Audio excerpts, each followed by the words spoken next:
DJ सूरज रतिकर कौ भाटी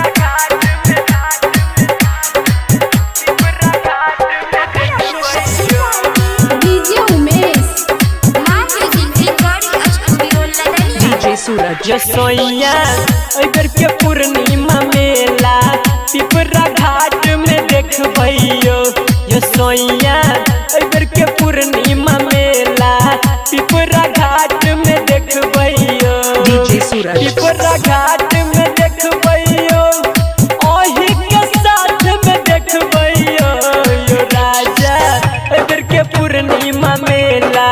पिपरा घाट में देख भैयो यो सोइया अगर के पूर्णिमा मेला पिपरा घाट में देख भैयो डीजे उमेश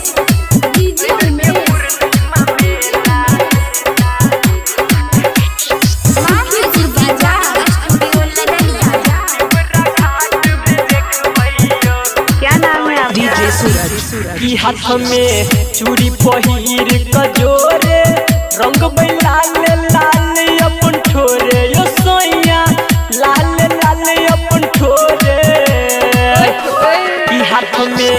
चूड़ी पहिर कजोरे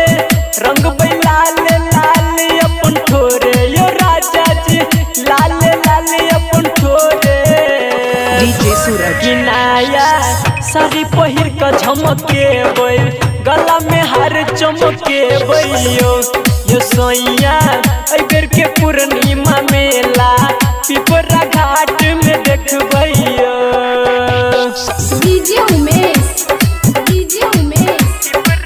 सूरज रतिकर कौ भाटी सुखीपुर बाजार डीजे सूरज रतिकर कवाही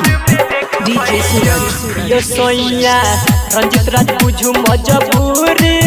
नहीं जो दिलवा सो हमरा यहाँ दूरी यो सोइया जी नहीं जो दिलवा सो दूरी ई डीजे रंजित राज बुझू मजबूरी